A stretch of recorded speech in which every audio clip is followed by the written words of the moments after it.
الحمد لله رب العالمين والصلاة والسلام على سيد الأنبياء والمرسلين وعلى آله وصحبه أجمعين أما بعد فأعوذ بالله من الشيطان الرجيم بسم الله الرحمن الرحيم وقال الذين لا يعلمون لولا يكلمنا الله أو تأتينا آية كذلك قال الذين من قبلهم مثل قولهم تشابهت قلوبهم قد بينا الآيات لقوم يوقنون إنا أرسلناك بالحق بشيرا ونذيرا ولا تسأل عن أصحاب الجحيم صدق الله العظيم اللهم أرنا الحق حقا وارزقنا اتباعه وأرنا الباطل باطلا وارزقنا اجتنابه رب اشرح لي صدري ويسر لي أمري واحلل عقدة من لساني يفقهوا قولي.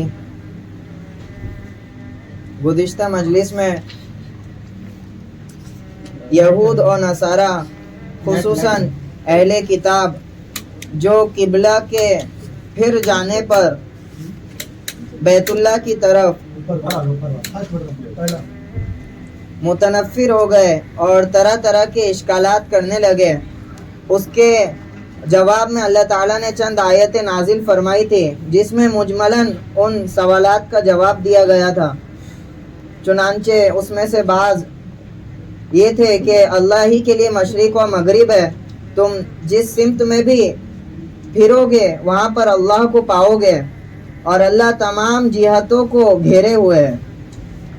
اور پھر نصارہ کا جو عقیدہ تھا، عقیدہ ولدیت، کہ اللہ نے نعوذ باللہ کسی کو اپنا بیٹا بنا لیا ہے، اس کی تردید میں آیت نازل کی گئی تھی.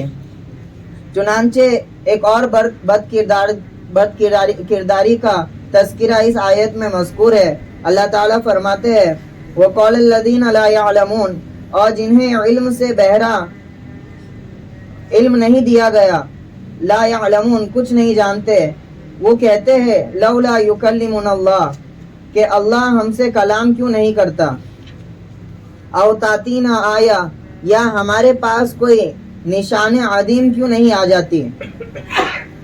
یعنی یہاں پر مراد مشرکین عرب ہے، عرب کے کفار مراد ہے اور انہی میں اہل کتاب میں مراد ہے. حضور صلی اللہ علیہ وسلم سے مطالبہ کرتے تھے لولا یکلمنا اللہ. لولا قرآن میں کہیں بھی آیا ہے تو وہ اکسانے کے لیے آیا ہے. ان کا کہنا تھا اللہ ہم سے کیوں نہیں بات کرتے اور محض آپ سے کیوں بات کرتے ہیں، جس طرح آپ سے بات کر رہے ہیں ہم سے بھی تو بات کر سکتے ہیں. تو اللہ سے کلام کرنے کا مطالبہ کرتے تھے. یا ان کا دوسرا مطالبہ تھا او تاتینا آیا، یا ہمارے پاس کوئی ایک بڑی نشانی کیوں نہیں آ جاتی. آیتن میں جو تنوین ہے وہ تعظیم پر دلالت کرتی ہے، یعنی ایسی بڑی نشانی کہ جس کے بعد انکار کی کوئی گنجائش ہی نہ رہے. آیت کا مطلب معجزہ ہوتا ہے، نشانی ہوتی ہے. گزشتہ مجلس میں آیت کا جو معنی تھا وہ بیان کیا گیا تھا.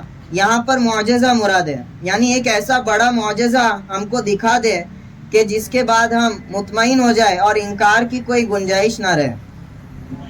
اللہ تعالیٰ ان کے مطالبے پر آگے ارشاد فرماتے ہیں کذالک قال الذین من قبلہم مثل قولہم، اسی طرح وہ لوگ کہہ چکے ہیں جو ان سے پہلے ہو چکے ہیں انہی کا سا کہنا، یعنی انہی کی طرح بات کی تھی. تشابہت قلوبہم، ان کے قلوب متشابہ ہو گئے. قد بینا الآیات لقوم یوقنون،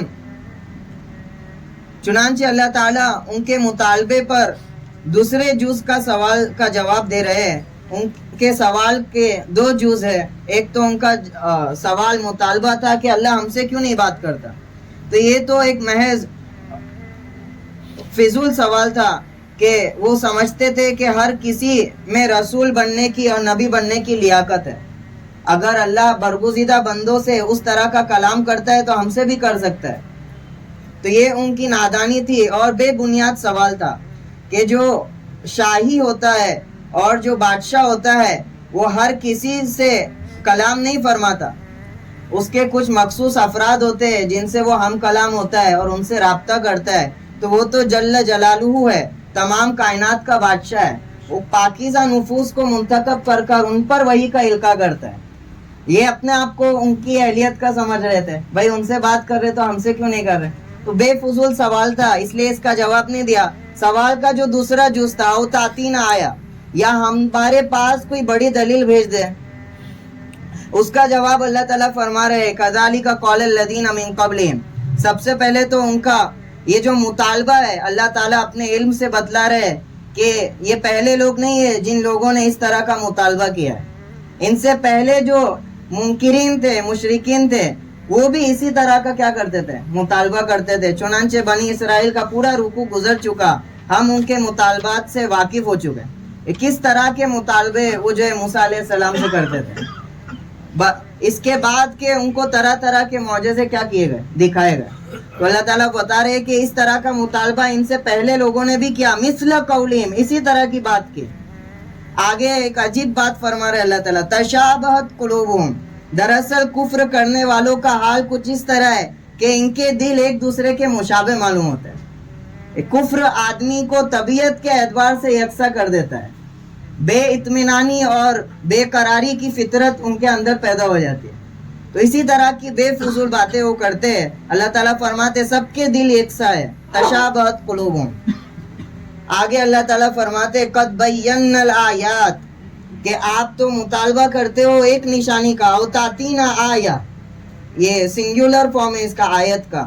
اللہ تعالیٰ فرماتے قد بینا الآیات، ہم تو کئی نشانیاں واضح طور پر کھول کھول کر بیان کر چکے، لقوم یوقنون، مگر یہ ان لوگوں کے لیے جو یقین رکھتے ہیں، یقین رکھنا چاہتے ہیں۔ تو حضور صلی اللہ علیہ وسلم کے اعجاز پر کئی کتابیں لکھی گئی جہاں پر بے شمار معجزے شمار کرائے جاتے، ان سب سے ہٹ کر صرف 2 معجزے ایسے جن کو تسلیم کیے بغیر مخالفین کو بھی کوئی چارہ نہیں۔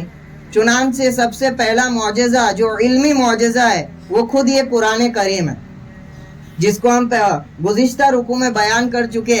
اس کے اعجاز کا یہ معاملہ ہے کہ اس جیسی نظیر پیش کرنے سے تمام مخلوق تاثر ہے۔ یہ ایک حصی اعجاز ہے، کوئی تصور والا اعجاز نہیں ہے کہ جو کوشش کرنا چاہتا ہے میدان میں آئے اور اپنی صلاحیتوں کو صرف کرے۔ جس بلاغت اور لٹریچر کے لیول پر قرآن فائز ہے اس کے پاس تک کسی کی رسائی نہیں ہو سکتی، تو اللہ تعالیٰ چیلنج دے چکا ہے، تو سب سے جیتا جاگتا معجزہ تو خود یہ قرآن کریم ہے۔ دوسرا معجزہ حضور صلی اللہ علیہ وسلم کی ذات ہے کہ پوری حضور کی زندگی جس صداقت، امانت اور خلوص اور خیر خواہی پر مشتمل ہے، ایسی کسی ذات کی کوئی نظیر نہیں ملتی ہے۔ تاریخ جو ہے خالی پڑی ہوئی ہے، ایسی ذات جس کی زندگی کا کوئی پہلو اعتدال سے ہٹا ہوا نہیں ہے، کہ آدمی کے اوپر فکر کیسی ہے، قیامت تک کی فکر ہے، قیامت تک کی ذمہ داری ہے، لیکن ان تمام فکر و ہموم کے باوجود حضور کا کوئی عمل اعتدال سے نہیں ہٹتا ہے۔ تو حضور کی ذات سراپا کیا تھی ان کے سامنے، معجزہ تھی کہ ایسا بشر، ایسا پاک صاف بشر۔ تو اللہ تعالیٰ فرماتے ہیں کہ ہم کئی نشانیاں بیان کر چکے، البتہ بات یہ ہے کہ ان نشانیوں سے یقین حاصل کرنے والے ہی فائدہ اٹھاتے ہیں۔ لقوم یوقنون، جن کے دلوں میں روگ ہوتا ہے وہ تو ان آیتوں کو سن کر ان کے مرض میں مزید اضافہ ہوتا چلا رہتا، متنفر ہوتے، لیکن جو یقین کے طلبگار ہوتے ہیں اور بصارت اور بصیرت رکھتے ہیں، ان کے لیے یہ آیتیں یقین کو بڑھانے کا سبب بنتی ہیں۔ چنانچہ اللہ تعالیٰ نے یہ آیتیں ان کی تردید میں نازل فرمائی۔ اب ہو سکتا تھا حضور صلی اللہ علیہ وسلم کو قلق محسوس ہو کہ بیان کیا جا چکا تھا کہ آپ نہایت ہی زیادہ فکر مند ہوا کرتے تھے کہ اہل کتاب کس طرح اسلام کو قبول کر لیں، کیونکہ پورے عرب معاشرے میں پڑھے لکھوں کا جو طبقہ تھا وہ اہل کتاب کا تھا۔ ان کا اسلام لانا گویا کہ پورے عرب میں ایک اسلام کا صحیح تعارف پیش کرنے کے لیے کافی تھا۔ تو حضور نہایت غمگین رہا کرتے تھے کہ کس طرح سے یہ ایمان لے آئے۔ تو اللہ تعالیٰ تسکین فرما رہے ہیں یہاں پر، یہ آپ قرآن میں جگہ جگہ پہ دیکھیں گے۔ مخلوق اور مسلمانوں کے ذمے، جس میں صف اول میں انبیاء علیہم الصلاۃ والسلام ہے، ہمارے آپ کے مقتدی محمد صلی اللہ علیہ وسلم ہے، کہ اس امت کو جو تبلیغ کا کام دیا گیا ہے، دعوت کا کام دیا گیا ہے، وہ مؤثر حقیقی نہیں ہے۔ ہم دعوت کا کام اس لیے کرتے کہ ہمیں حکم دیا گیا ہے، ہم اس لیے نہیں کرتے کہ ہماری دعوت مؤثر حقیقی ہے۔ مؤثر حقیقی تو محض اللہ کی ذات ہے، ہدایت دینے والی ذات محض اللہ کی ہے۔ جب حضور کی ذات میں شفقت بہت زیادہ غالب آ جاتی تھی اور کفر کی پشماندگی اور سامنے والے کی حالت پر بہت زیادہ غمگین ہو جاتے تھے تو اللہ تعالیٰ حضور کو اعتدال میں لانے کے لیے اس طرح کی تسکین دیتے تھے. لعلک باخع نفسک الا یکونوا مؤمنین، آپ تو اپنی جان دے دیں گے ان کے ایمان نہ لانے پر. کئی فرماتے تھے انک لا تہدی من احببت ولکن اللہ یہدی من یشاء. بھائی آپ کے ذمہ ہدایت دینا نہیں ہے، آپ کے ذمہ تو راہ دکھلا دینا ہے، اور ہدایت کا مالک تنے تنا اللہ ہے. تو اراعت طریق عربی کی اصطلاح میں کہتے ہیں اسے کہ ایصال الی المطلوب اور اراعت طریق. اراعت طریق یعنی راہ کو دکھلا دینا، اور ایصال مطلوب یعنی ہاتھ پکڑ کر منزل مقصود تک پہنچا دینا. تو ہماری آپ کی دعوت اور کس بڑے سے بڑے نبی کی دعوت کا جو دائرہ ہے وہ اراعت طریق تک کا ہے. ہم صرف راستہ دکھلا سکتے ہیں اور مطلوب تک پہنچانے والی ذات کس کی ہے؟ محض اللہ کی. اللہ تعالیٰ بشارت دے رہے اور تسکین دے رہے. انا ارسلناک بالحق بشیرا ونذیرا، ہم نے آپ کو حق کے ساتھ بھیجا ہے. سب سے بڑی تسکین تو یہ ہے کہ آدمی کسی کام کو لے کر چلے اور اس کام کے حق ہونے کا اگر اس کو یقین نہ ہو تو بڑے سے بڑی تسلی اس کو مطمئن نہیں کر سکتی. اللہ تعالیٰ بذات خود حضور سے فرما رہے بالحق کی، ہم نے حق دے کر آپ کو بھیجا ہے، آپ کو غم کرنے کی یا فکر کرنے کی ضرورت نہیں ہے. تو انا ارسلناک بالحق بشیرا ونذیرا، آپ کی ذات خوشخبری سنانے والی ہے اور ڈرانے والی ہے. آپ کو ڈرانے والا اور خوشخبری سنانے والا بنا کر ہم نے بھیجا ہے. خوشخبری کس کے لیے؟ جو آپ کی دعوت کو قبول کر لے، اور ڈراوا کس کے لیے؟ جو آپ کی دعوت سے سر پھیر لے اور منہ پھیر لے. تو آپ کا کام جو ہے بشارت ہے اور انذار ہے، ڈرانا ہے. وَلَا تُسْأَلْ عَنْ أَصْحَابِ الْجَحِيمِ، ہرگز آپ سے اہل دوزخ کی بابت کچھ بھی سوال نہیں کیا جائے گا کہ اتنے سارے لوگ دوزخ میں چلے گئے، آپ نے جو ہے آپ سے سوال نہیں کیا جائے گا. آپ نے دعوت و تبلیغ کا کام اپنا پہنچا دیا، آپ نے اپنے ذمہ داری کو جو ہے ادا کر دیا. تو یہاں پہ گویا کہ ان سے مایوسی اللہ تعالیٰ دلا رہے کہ بھائی ان سے ایمان لانے کا جو ہے توقع بہت کم ہے، ان کے اکثر جو لوگ ہیں وہ اسی طرح اڑے رہے گا. آگے اللہ تعالیٰ فرماتے ہیں آپ اگر ان کو رضا کرنا چاہتے ہیں، اس کا ساق و سیاق یہ کہ جب مدینہ میں آپ صلی اللہ علیہ وسلم آئے اور وہ احکامات جس میں شریعت کی طرف سے، قرآن کی وحی کی طرف سے کوئی رہنمائی نہیں ہوتی، آپ صلی اللہ علیہ وسلم اہل کتاب کی جو تعلیم تھی اس کو باقی رکھتے تھے یا اس کو ترویج دیتے تھے. اور اس لیے کرتے تھے تاکہ اہل کتاب کے دل کو کیا ہو، الفت حاصل ہو، اور اسلام سے وہ اپنے آپ کو کیا کرنے لگے، قریب کرنے لگے کہ وہی آسمانی مذہب ہے. تو اللہ تعالیٰ فرما رہے کہ آپ ان کو خوش کرنا چاہو گے تو یہ خوش کرنا تو جب ہی ممکن ہے. وَلَن تَرْضَ عَنْكَ الْيَهُودُ وَلَا النَّصَارَى، اور آپ سے یہود و نصارہ ہرگز خوش نہ ہوگے. اگر ان کو خوشی کرنا ہے تو یہ آپ سے خوش نہیں ہونے والے. حَتَّى تَتَّبِعَ مِلَّتَهُمْ، ہاں کبھی خوش ہوگے جب آپ ان کے مذہب کی پوری پیروی کر لیں. کہ آپ پر تو ایمان لانا تو دور کی بات، یہ محروم لوگ تو یہ چاہتے ہیں کہ آپ کو اپنے مذہب کی کیا کر لیں، پیروی کرا لیں. تو اگر آپ کو ان کو خوش کرنا ہے تو ان کے مذہب کی پیروی کیے بغیر وہ کبھی ممکن. اور آپ کی ذات سے یہ بعید ہے کہ آپ دین اسلام اور وحی ہے قرآن کے علاوہ کسی چیز کی کیا کریں، پیروی کریں. کہ ملتہم، ملت کہتے ہیں امللت الکتاب، کتاب کو لکھنا. اسی طرح نبیوں کی ملت ہوتی تھی، ملت ابراہیم. دین اور ملت میں فرق کیا ہے؟ دین کو اللہ کی طرف منسوب کیا جاتا ہے اور کسی فرد کی طرف منسوب کیا جاتا ہے، اور ملت کو نبی اور اس کی قوم کی طرف منسوب کیا جاتا ہے. ملت ابیکم ابراہیم، کہ ان کی ملت کی پیروی. یہاں پر ملت سے کیا مراد ہے؟ یہاں پر ملت سے ان کی کتاب کی تعلیمات مراد نہیں ہے، بلکہ وہ تحریفات ہے جو انہوں نے اپنی کتاب میں شامل کر رکھی تھی، داخل کر دی، جو محض نفسانی خواہشات پر مبنی تھے. تو اللہ تعالیٰ فرما رہے ان خواہشات کی پیروی جب تک آپ نہیں کریں گے تب تک جو یہ راضی نہیں ہوگے. آپ کہیے قل ان ھدی اللہ ھو الھدی، کہ اللہ کی بتلائی ہوئی راہ یہی تو بس راہ ہے. ان ھدی اللہ ھو الھدی، کہ اللہ کی راہ تو وہی ہے جو اللہ تعالیٰ نے بتلائی ہے، اور وہ طریقہ اسلام ہے. تو آپ جو ہے ان سے صاف صاف کہہ دیجیے کہ بھائی ہدایت تو اللہ کی دی ہوئی ہے، وَلَئِنِ اتَّبَعْتَ أَهْوَاءَهُمْ، اور اگر آپ بعد اس علم کے جو آپ کو پہنچ چکا ہے، بعد الذی جاءک من العلم، یعنی یہ علم وہی جو آپ کو حاصل ہوا ہے، اس کے بعد اگر آپ ان کی نفسانی خواہشات کی پیروی کرتے، یہ بڑی سخت آیت ہے، حضور صلی اللہ علیہ وسلم سے مخاطب ہو کر اللہ تعالیٰ گویا ہے کہ اگر اس علم کے آ جانے کے بعد آپ ان کی نفسانی خواہشات کی پیروی کرتے، اتباع کرتے، مَا لَكَ مِنَ اللَّهِ مِن وَلِيٍّ وَلَا نَصِيرٍ، تو آپ کے لیے اللہ کی گرفت کے مقابلے میں نہ کوئی یار ہوگا نہ مددگار۔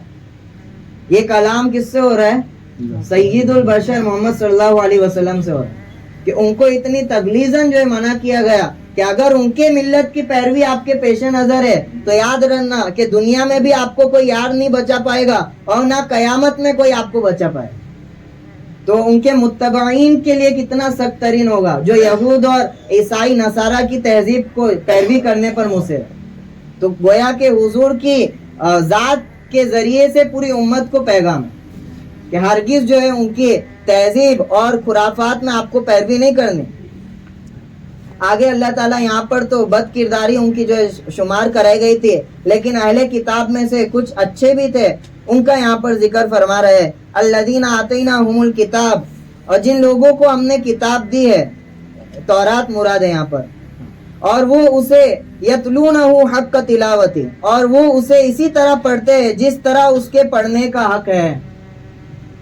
وہ اسے اسی طرح پڑھتے ہیں جس طرح پڑھنے کا۔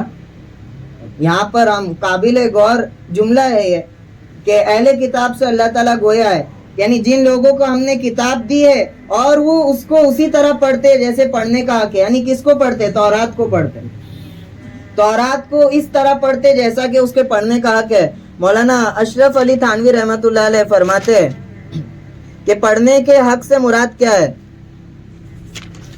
پڑھنے کا حق یہ ہے کہ اپنی دی ہوئی عقل کو عبارت کی فہم میں لگایا جائے، صرف کیا جائے کہ کتاب اللہ کی چاہت کیا ہے، منشا کیا ہے، اور اپنے اختیار کو اس پر عمل کرنے پر صرف کیا جائے کہ جب آپ سمجھ گئے اس میں کیا لکھا ہے تو اس پر کیا کرو گے؟ عمل کرو۔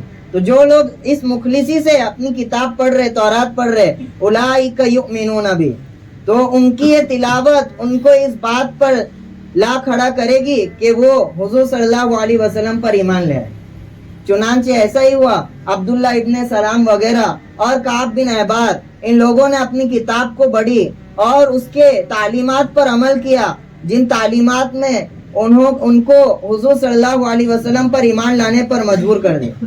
اولئک یؤمنون بہ، یہی وہ لوگ ہیں جو ایمان لائے گے۔ ومن یکفر بہ فاولئک هم الخاسرون، اور جو کوئی اس سے کفر اختیار کرے گا تو یہی لوگ ہیں پورا نقصان اٹھانے والے۔ خدا کی ذات میں کوئی کمی نہیں کرتے بلکہ اپنا ہی خسارہ اور نقصان کرتے ہیں۔ یا بنی اسرائیل، اب پھر وہ جملہ شروع کر دیا جہاں سے اس رکوع کی ابتدا ہوئی تھی، یعنی بنی اسرائیل کا تذکرہ جہاں سے ہوا تھا۔ چنانچہ شروع رکوع میں اسی طرح کی آیت آئی تھی، یہاں پر واپس اس کو کنکلوڈ کر رہے۔